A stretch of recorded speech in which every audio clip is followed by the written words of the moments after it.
네, 안녕하세요. 저는 비기너스 코스모스 팀의 발표를 맡게 된 장혁수이고요. 저희 팀은 신우진, 장혁수, 한주만, 홍성수 이렇게 4명으로 이루어져 있습니다. 네, 지난 발표가 너무 재밌어서 사실 제가 발표할 내용들을 다 까먹어서 그래도 집중해서 빠르게 한번 진행해 보도록 하겠습니다. 네, 저희 팀은 아까 말씀드린 것처럼 이렇게 4명으로 구성되어 있고요. 저희는 뭐를 할까 하다가 코스모스라는 그런 생태계와 기술 스택을 각자 공부를 해서 우리끼리 공유하고 정리해서 이제 코스모스를 처음 공부하고자 하는 사람들에게 이게 무언가 그리고 이런 좋은 시작점이 되어주자라는 목표를 가지고 이번 학기 팀 활동을 진행하게 되었습니다. 네, 먼저 저희가 코스모스 개요에 대해 설명드리고 이 코스모스 기술들에 대해 하나하나 설명을 드리고 좀 가볍게 넘어갈 거예요. 시간이 부족해서. 그래서 그 다음에는 그 기술들이 어떻게 서로 상호작용하면서 인터오퍼러빌리티를 달성할 수 있을지 그에 대해서 조금 깊게 설명드리도록 하겠습니다. 뭐 이런 부분들은 되게 빨리 넘어갈 건데 잘 들어주세요. 하나의 체인이 이렇게 하나의 앱을 위해 동작하는 원체인, 원 앱을 지향하고 있고요. 코스모스는 그리고 그 각 체인들이 IBC를 통해 연결돼 상호 운용성을 확보하는 것을 목표로 하고 있습니다. 텐더민트는 텐더민트는 그 POS 합의 알고리즘을 사용하고 있고, 그리고 앱 체인을 쉽게 빌드할 수 있는 코스모스 SDK라는 오픈 소스 프레임워크를 별도로 제공을 하고 있습니다.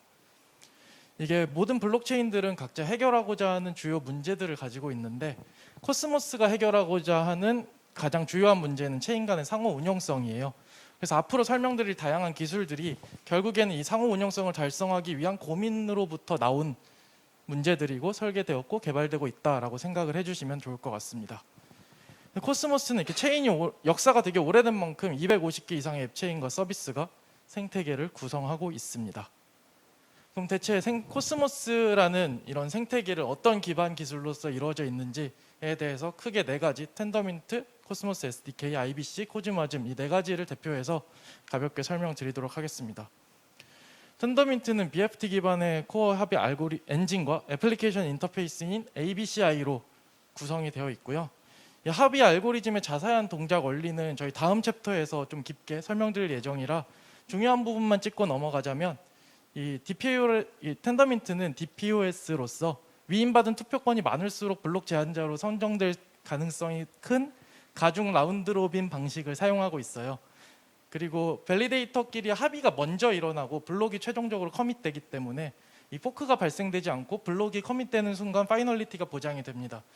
사실 이렇게 설계가 된 이유 역시 어떤 IBC를 위해서 IBC가 되기 위해서는 결국 파이널리티가 즉각적으로 보장이 되어야 된다라는 것부터 출발했을 거라고 저는 생각합니다. 우선 코스모스 SDK입니다. 두 번째는. 그래서 코스모스 SDK는 이 ABCI라는 인터페이스를 쉽게 빌드해서 어플리케이션을 만들 수 있도록 지원하는 소프트웨어 데벨롭먼트 킷이라고 보시면 될 것 같습니다. 이 코스모스 SDK의 핵심 특징은 모듈성에 있는데요. 다양한 모듈을 조립해서 쉽게 앱 체인을 구성할 수 있고 사실 필요한 기능이 있으면 누구나 필요한 기능을 모듈로 만들어서 플러그인 시켜서 자신의 애플리케이션을 만들거나 혹은 오픈소스로 제공해서 다른 앱 체인에서 사용할 수 있도록 제공을 할 수도 있고요. 이로 인해서 체인을 빌드하고 애플리케이션을 빌드하는 개발 난이도가 낮아진다고 할 수 있습니다. 우선 IBC인데요. 다음은 IBC는 이것 마찬가지로 다음 챕터에서 굉장히 자세히 나올 예정이라 우선 IBC란 무엇인지만 간단히 짚고 넘어가면 IBC는 서로 다른 체인끼리 통신하기 위한 인터 블록체인 커뮤니케이션 프로토콜입니다. 여기서 그냥 넘어가지는 않고 중요한 개념 2가지만 설명드리고 넘어갈게요. IBC의 일종으로 ICA 그리고 ICS 이 2가지에 대해 설명을 드리자면 ICA는 기존 IBC와는 조금 다르게 상대 체인의 어카운트를 컨트롤할 수 있는 모델이에요. 그래서 A체인의 어카운트가 B체인의 어카운트를 조정할 수 있기 때문에 이 인터체인 상호 운용성의 가능성이 확대되는 효과가 있을 수 있고요. 두 번째로는 ICS입니다. ICS는 이게 사실 IBC를 통해 체인을 연결한다는 것 자체가 체인의 보안성을 희석시킬 수 있는 위험성이 있어요. 그래서 특히 이제 막 출시되어서 체인에 스테이킹된 자산의 가치가 아주 낮은 경우에 그 체인으로 내 코인을 보내는 게 맞는지 그 위험성이 굉장히 많은데 이럴 때 IBC를 사용해서 뭐 허브, 코스모스 허브의 자산을 다른 체인의 블록 검증에 사용할 자본을 빌려주는 형식으로 이렇게 보안을 좀 강화하기 위한 아이디어이고요. 제가 생각하는 거는 이런 인터체인의 보안을 증대시키는 효과도 있지만 사실상 별로 쓸모가 없지는 않죠. 아무튼 아톰 토큰의 유틸리티 자체가 이런 식으로 조금 고민이 되지 않나라는 의견도 저는 가지고 있습니다. 네, 이거는 넘어갈게요. 마지막으로 코즈마즘인데요. 코즈마즘은 뭐 요약해서 설명드리면 일단 코스모스가 앱 체인을 지향하기 때문에 EVM 마냥 마음대로 컨트랙트를 작성하고 체인이 운영 중인 상황에서 로직을 추가할 수가 없어요. 하지만 분명히 이런 수요가 존재를 했고 이를 위한 모듈로서 이렇게 다양한 VM들이 코스모스 생태계 위에서 빌드가 되고 있고 코즈마즘은 이중 와즘을 사용한 VM이라고 보시면 돼요. 역시 코즈마즘 역시 코스모스 SDK에 플러그인되는 모듈이기 때문에 이 코즈마즘을 사용하고 있는 체인들 위해서는 이더리움처럼 자유롭게 그런 스마트 컨트랙트를 배포하고 이를 통해서 본인의 어플리케이션을 빌드할 수 있는 효과를 가져올 수 있습니다. 네, 사실상 여기서부터가 저희 팀이 이번 학기에 공부를 한 핵심이라고 볼 수 있는데요. 네, 지금까지 저희가 살펴본 코스모스 기반 기술들을 플로우를 한 장표에 한번 그려봤어요. 사실 이 장표를 그리기 위해서 저희가 한 학기 동안 열심히 공부를 했고요. 뭐 자세히 들어가기 전에 이거 하나하나 조금 짚고 넘어가 볼게요. 먼저 사용자가 IBC 트랜잭션을 노드에 보내고 이 트랜잭션이 전파되어 블록으로 제한되고 합의를 거쳐서 커밋이 됩니다. 그런 다음에 ABCI를 통해서 애플리케이션으로 넘어가게 되고 이 넘어온 트랜잭션이 IBC 트랜잭션이라면 IBC 모듈을 통해서 이벤트로 에밋됩니다. 그 이벤트를 외부에서 서브스크립션 하고 있는 릴레이어라는 프로세스가 있는데 그 프로세서가 그 이벤트를 패키터에서 프루프와 함께 받는 체인으로 보냅니다. 그렇게 받는 체인에서 받으면 이 받는 체인 안에는 라이트 클라이언트라는 게 존재하는데 이 라이트 클라이언트가 상대방 체인의 머클 루트를 가지고 있어요. 스테이트에 대한 그걸과 받은 프루프를 통해서 이 패킷이 올바른지를 검증하게 되고요. 이렇게 올바른지 검증이 되면은 다시 IBC 모듈로 들어가 이게 다시 실행이 되는 이런 형식으로 전체적인 플로우가 흘러가게 됩니다. 네, 요거를 이제 하나하나 조금 자세히 살펴볼게요. 먼저 요 앞장표에서 이 윗부분 하나의 체인 안에서 일어나는 플로우를 설명드리도록 하겠습니다. 먼저 유저가 노드 클라이언트를 사용해서 트랜잭션을 바이트 스트림으로 변경하고요. 그 유저는 이제 RPC 콜을 사용해서 플로드에 트랜잭션을 전달하게 됩니다. 이때 플로드는 체크TX라는 ABCA 메시지를 사용해서 이 트랜잭션이 유효한지를 어플리케이션에 확인을 하게 되고요. 만약 이게 유효한 트랜잭션으로 확인이 되면 본인 로컬에 가지고 있는 멤플에 이 트랜잭션을 추가하게 됩니다. 이때 플로드나 혹은 밸리데이터는 체인의 전체 피어 리스트를 유지를 하고 있어요. 그래서 이 들어온 트랜잭션을 피어 리스트, 자신이 보유하고 있는 피어 리스트에 있는 다른 노드들에게 전파를 하게 되고요. 이렇게 되면 모든 노드가 동일한 멤플을 갖게 되는 것을 목표로 할 수 있습니다. 이렇게 전파된 트랜잭션은 동일하게 체크TX를 통해서 검증된 트랜잭션이고요. 그래서 블록 프로포저는 아까 앞서 설명드린 것처럼 보팅 파워에 의해서 웨이티드 라운드 로빈을 통해서 선출이 된 이 블록 프로포저가 본인의 로컬에 가지고 있는 멤플에서 트랜잭션을 선중해서 블록을 제출을 하게 됩니다. 이렇게 제출된 블록은 합의 과정을 통해서 이제 커밋이 되게 되는데 이 합의 과정은 프로포즈, 프리보트, 프리커밋 세 단계로 이루어집니다. 이 과정에서 노드 간 가시 프로토콜을 사용해서 통신을 하게 되고요. 이 프로포저는 블록과 프로포저 메시지를 전달해요. 이 블록을 프로포즈하는 밸리데이터는 프로포저 메시지를 전달하고 각 다른 밸리데이터들은 보트 메시지로 투표를 하게 됩니다. 이때 한 번만 투표하는 게 아니라 프리보트, 프리커밋 이 두 단계에 걸쳐서 3분의 2 투표를 하게 되는데 이 두 단계가 필요한 까닭은 세이프티를 보장하기 위해서입니다. 이런 식으로 합의가 끝나고 나면 커밋 단계가 진행이 됩니다. 블록이 커밋되면은 이 커밋된 블록은 먼저 선 합의 후에 최종 커밋된 블록이기 때문에 파이널리티가 보장이 되게 되고요. 결국 이로 인해서 IBC를 할 수 있게 됩니다. 그래서 커밋된 블록의 트랜잭션은 ABCI를 통해서 이제 애플리케이션으로 전달이 되게 되고 그 애플리케이션으로 전달된 ABCI 메시지는 begin 블록, deliver TX, end 블록, commit 이런 단계를 통해서 어플리케이션은 전달되게 됩니다. 잘 안 보이실 것 같은데, 네, 이렇게 내부 구조가 이렇게 생겼어요. 그래서 들어온 코스모스 SDK로 들어온 ABCI를 통해 들어온 트랜잭션은 코스모스 SDK가 각각의 트랜잭션에 포함된 메시지들을 알맞은 모듈에 라우팅을 해줍니다. 이 각각 모듈들은 뭐 자유롭게 플러그인으로 추가를 하게 되는데, 이 모듈들이 각각 하나의 작은 스테이트 머신이라고 보실 수 있어요.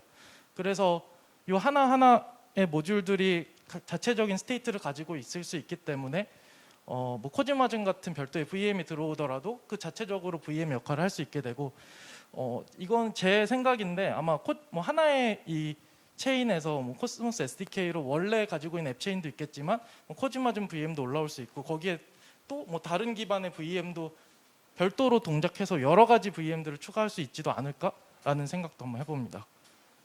그래서 이런 식으로 최종적으로 익스큐트 단계를 거치게 되고, 이 샌더 체인이 방금까지 익스큐트를 한 그 체인이에요. 거기서 이제 방금 이 실행한 그 트랜잭션이 IBC 트랜잭션이었다 하면은 이 트랜잭션의 패키지 이벤트 형태로 담겨서 에밋됩니다. 그럼 체인 외부에서 이 트랜잭션을 보고 있는 그 웹소켓으로 구독을 하고 있는 릴레이어가 이 이벤트를 이제 이렇게 구독하고 있다가 캐치하게 되면은 그 다음 리시버 체인으로 그 이벤트를 전달하는 과정을 겪게 되는데, 이때 먼저 설명드릴 게 이 릴레이어와 라이트 클라이언트 두 가지에 대해 잠깐 설명을 드리고 넘어가도록 하겠습니다. 네, 이 릴레이어는 오프체인 프로세스예요. 체인 외부에 있는 프로세스이고, 이 체인의 텐더민트 웹소켓을 구독하고 있습니다. 그러다가 샌더 체인의 IBC 이벤트를 감지하면 IBC 이벤트를 생성하고 프루프를 쿼리해서 이 패킷과 프루프를 리시버 체인에 전달해 줍니다. 이때 검증을 리시버 체인에서 하기 때문에 트러스트레스하다고 볼 수 있고요. 이 검증에 사용되는 것이 바로 라이트 클라이언트입니다. 라이트 클라이언트는 별도로 어떤 프로세스라기보다는 그 체인에 떠 있는 인스턴스라고 보면 되는데요. 이 IBC 메시지 검증을 위해서 상대 체인의 블록 정보를 트래킹하고 있고요. 이때 트래킹하는 스테이트는 클라이언트 스테이트와 컨센서스 스테이트, 이렇게 두 가지로 나누어져 있습니다. 클라이언트 스테이트는 상대 체인의 가벼운 정보들을 담고 있고요. 예를 들어 체인 아이디라든지 뭐 레이티스트 하이트 같은 것들을 담고 있고, 컨센서스 스테이트가 상대 체인에서 받은 프루프를 검증할 때 필요한 블록 타임 스탬프나 밸리데이터 셋 해시, 그리고 커미먼트 루트, 이거 머클 루트를 가지고 있고요. 이것들을 통해서 상대 체인의 상태 변화가 실제로 일어났다는 것을 검증할 수가 있어요. 그러니까 상대 체인에서 토큰을 보냈을 때 상대 체인에서 실제로 그게 락이 되었는지를 확인을 해야지 내 체인에서 민트를 해줄 수 있기 때문에, 이런 식으로 받는 쪽에서 검증을 할 수 있는 걸 지원하는 역할이라고 보실 수 있습니다. 네, 다음으로 넘어가서 그 과정에 대해서 조금 자세히 설명을 드릴게요. 릴레이어가 패킷을 전달할 때 플로드로부터 커밋먼트 프루프를 쿼리해서 같이 전달한다고 말씀을 드렸는데요. 이 커밋먼트 프루프는 머클 프루프고요. 이때 패킷과 함께 프루프를 리시버 체인에서 받게 되면 패킷을 받은 체인은 상대 체인에서 스테이트가 변경이 되어 있는지를 검증할 수 있고요. 이때 검증 시 라이트 클라이언트가 트래킹하고 있는 커밋먼트 루트를 사용해서 검증에 사용하게 됩니다. 그 다음으로 이제 검증이 올바르게 되었다면 이 패킷의 데이터를 다시 트랜잭션을 변경하여 다시 실행을 하게 되는데요. 여기서 IBC 트랜잭션이 두 가지 종류가 있어요. 아까 앞서 말씀드린 ICA와 그 일반적인 IBC 트랜잭션, 이렇게 두 가지가 있게 되는데요. 여기 그림에 있는 건 일반적인 IBC 트랜잭션이라고 할 수 있습니다. 네, 제 발음이 꼬여서 촬영을 하고 있으니까 좀 떨리네요. 네. 그래서 ICA 트랜잭션은 이렇게 생겼고 IBC는 이렇게 생겼는데, IBC부터 먼저 좀 볼게요. IBC로 들어온 트랜잭션은 IBC 모듈이 받아서 그 IBC 모듈에 정의된 키퍼들을 통해서 다른 모듈들이 호출이 됩니다. 근데 ICA의 경우에는 이 IBC 모듈이 어카운트를 불러요. 그래서 이 어카운트로부터 실행되는 트랜잭션들은 사실상 이게 IBC인지 아닌지 크게 상관이 없어요. 일반적인 트랜잭션을 수행하는 것 같이 어카운트가 이 트랜잭션들을 실행하게 됩니다.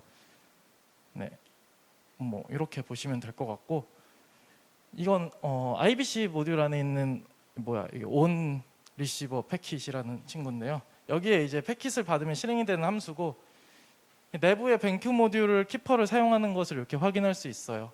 그래서 새로운 IBC 트랜잭션을 정의하기 위해서는 이렇게 내부에 키퍼랑 온 리시브 패킷 함수 안에 이걸 정의를 해줘야 되는 그런 그렇게 진행이 돼야 될 것 같습니다.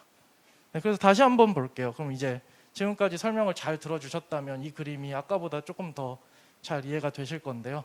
그래서 이런 식으로 샌더 체인과 ABC 그리고 리시버 체인 사이에서 어떻게 상호 운영성이 이루어지는지에 대해서 잘 아실 수 있을 거라고 생각을 합니다.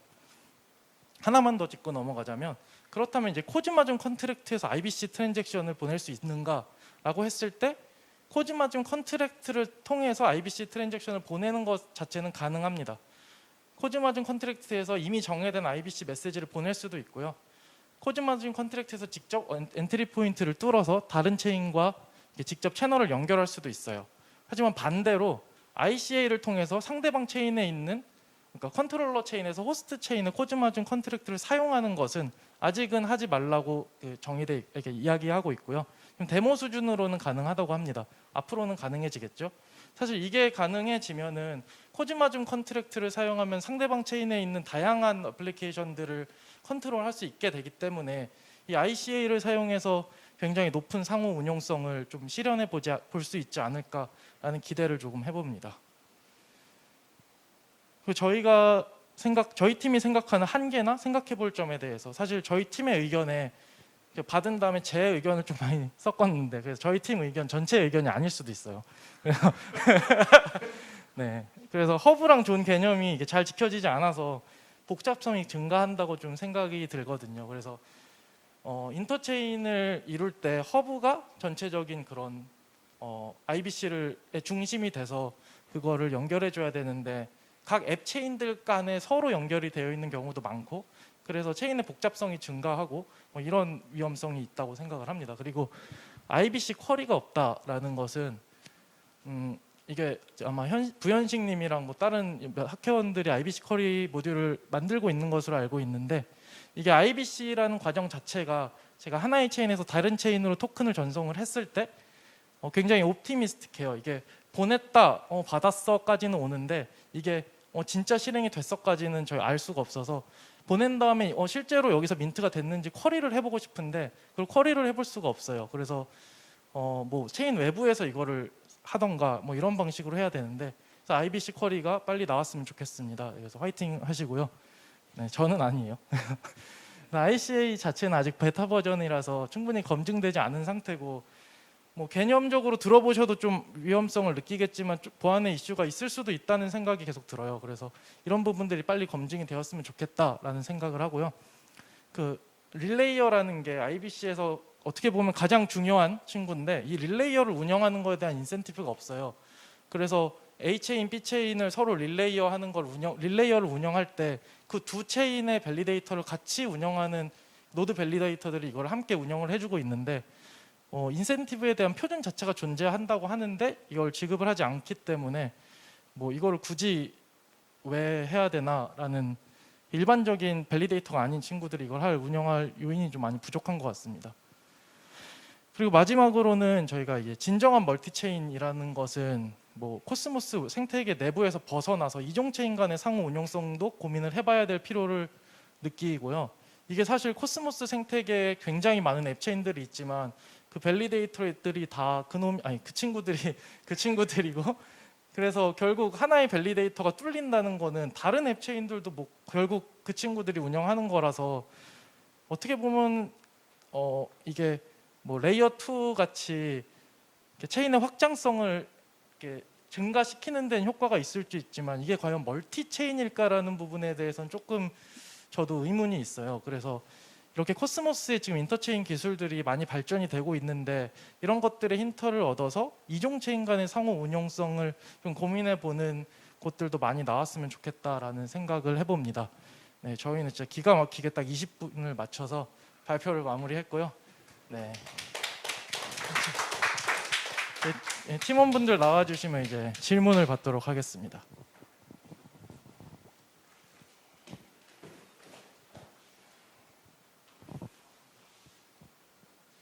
네, 질문 있으신가요? 네. 최근에 코스모스 코스모스가 테라 사태 터지고 나서 좀 많이 좀 침체돼 있는 상황이라고 좀 생각을 좀 하거든요. 그래서 지난번에 텍사스 다녀왔을 때도 그 코스모스 만든 사람이 강연하는데 한 30명밖에 없더라고요, 강연장에. 그래서 지금 많이 좀 침체돼 있는 상황인데 뭔가 지금 이 스텝에서 코스모스 생태계가 다음에 뭔가 나아가야 할 방향에 대해서 혹시 개인적으로 어떻게 생각하시는지 좀 궁금합니다. 뭐 제 생각, 저도 사실 비슷한 느낌을 받았던 게 저희도 이게 사실 이게 뭐 다른 팀도 코스모스에 관한 저희 연구하는 팀도 있고 하는 거 보면은 분명히 초기에는 되게 핫한 기술이었고 주목도가 높았는데 이게 하다 보니까 저도 그런 생각이 조금 들긴 하더라고요. 그리고 또 약간 어떻게 보면 체인의 확장성을 증가시키기 위한 다른 영역인 어떤 레이어 2나 그런 것들이 오히려 더 주목을 받는 상황이라서 이런 인터체인 간의 기술들이 사실 기술적으로는 지금 계속 ICA라든지 이런 것들이 나오고 있는 상황에 뭔가 기술적으로 좀 이렇게 단단해지면은 언젠간 또 한번 주목을 받을 수 있지 않을까라는 생각도 해봅니다. 혹시 다른 의견 있으신가요? 네. 가만히 서 계시지만 마시고. 또 다른 질문 있어요. 네. 마지막에 코스모스 인터체인 기술 발전이 다른 이종 체인 간의 상호 운영성에 대해서도 힌트를 줄 수 있을 거라고 하셨는데 혹시 EVM에 관련돼서는 혹시 생각해 보신 바가 있나요? 이 의견을 내신 중. 네, 질문이 EVM 관련해서라고 하신 게 그러면 코스모스와 EVM 간에 어떻게 연결을 할 것인지에 대해서 고민을 했다는 건가요? 그것도 있고 아니면 EVM 간에서 어떻게 인터체인을 할 것인지. 제가 지금 명확히 기억나진 않는데 두 가지 솔루션이 있다고 들었었고 악셀라랑 노마드라고 하는 게 지금 그 멀티 체인 간에 이종 체인 간에 어떻게 브릿지를 할지에 대해서 약간 그런 이제 이종 간의 체인을 연결 지을 때 브릿지를 할 때 고민해야 되는 트레이드오프가 여러 가지가 있었고 그 각각의 트레이드오프에 관해서 이제 적당히 조정을 하면서 지금 솔루션들이 개발되고 있다고 하는데 지금 인터체인을 공부하면서 유사하다고 생각이 들었던 점이 이제 단순하게 중앙에서 중앙화된 서버가 릴레이를 하는 것이 아니라 이제 지금 인터체인에서도 사실 그 서드 파티를 신뢰할 필요 없이 프루프를 전달하는 방식으로 이제 트러스트리스한 시스템을 구축한 게 목적이었는데 아까 전에 말씀드렸던 악셀라랑 노마드 같은 경우도 이제 그 트러스트리스한 어떤 프로토콜을 작성하기 위해서 노력하고 있는 점이 아마 EVM 간에도 그럴 거고 코스모스랑 EVM 간에도 그럴 거고 그런 식으로 좀 발전하지 않을까 좀 생각하고 있습니다. 네, 감사합니다. 네, 발표 잘 들었습니다. 감기 걸려서 잠시만요. 네, 이제 코스모스 쪽이 허브앤존 구조로 이제 앱 체인들이 나와 있는 형태잖아요. 그 앱 체인 상에서 사실 원앱 원체인 원앱이라는 거를 내세우긴 했었는데 사실상 그게 정확하게 받아들여진 거는 오스모시스 같은 이제 덱스 체인이다. 이런 개념 말고는 사실 다른 네트워크에서는 잘 이제 이루어지고 있다라고 생각이 들지 않아요. 예를 들면 테라라던가 그런 형태가 있는데 사실 그러면은 여기서 말하는 앱이라는 게 어떤 단위를 말하는 건지 혹시 그걸 한번 규정해 보신 적이 있으실까 궁금했습니다. 예를 들면은 뭐 오스모시스처럼 그 완전 덱스와 관련된 일들만 하는 걸 하나의 앱으로 본다. 또는 스타게이즈처럼 NFT들이 다 만들어지는 그런 구조를 앱으로 본다. 뭐 시크릿 네트워크처럼 이제 시크릿한 네트워크를 사용할 수 있는 플랫폼이 하나의 앱이다. 아니면은 뭐 아카시였나요? 아마 뭐 아카시처럼 그런 걸 할 수 있게 지원해 주는 걸 하나의 앱으로 생각한다. 그런 식으로 이제 다들 생각하고 있는 앱들이 좀 다른 것 같아요. 그래서 코스모스에서 이 경향성을 봤을 때 어떤 걸 앱이라 규정한다를 생각하셨다면 듣고 싶습니다. 제가 질문 훌륭하게 잘 정리를 이미 해주시는 것 같은데 여기서 앱이라고 하는 거 저도 말씀 들으면서 좀 고민을 해봤는데 이게 결국에는 미리 프리디파인된 이 체인을 빌드하는 사람들이 프리디파인된 기능들을 코스모스 SDK로 만들어 놨잖아요. 이거 자체가 앱이고 그 위에 만약에 별도의 제3자들이 뭐 코즈마즘이나 이런 스마트 컨트랙트를 별도로 빌드해서 돌아간다면 이거는 좀 약간 별도의 앱이라고 볼 수 있을 것 같아요. 그래서 가만 생각해 보면 주노도 어떻게 보면 앱이죠. 이렇게 뭐 다양한 컨트랙트를 올릴 수 있도록 도와주는 앱이다. 약간 뭐 저는 이렇게 지금은 생각이 들고요. 이게 원래 이 재권 씨가 도건이 아니라 재권 씨가 처음에 이걸 만들어낼 때 생각을 했던 앱이랑 같은지는 모르겠어요. 근데 지금 진행되는 방향은 저는 뭐 그냥 진짜 자체적으로 이거 자체 하나 코스모스 SDK로 만들어내는 게 앱이고 그 위에서 뭘 하든 그 다음에는 뭐 다른 앱이다. 뭐 이렇게 저는 제 생각은 그렇습니다. 혹시 다른 의견 있으신가요?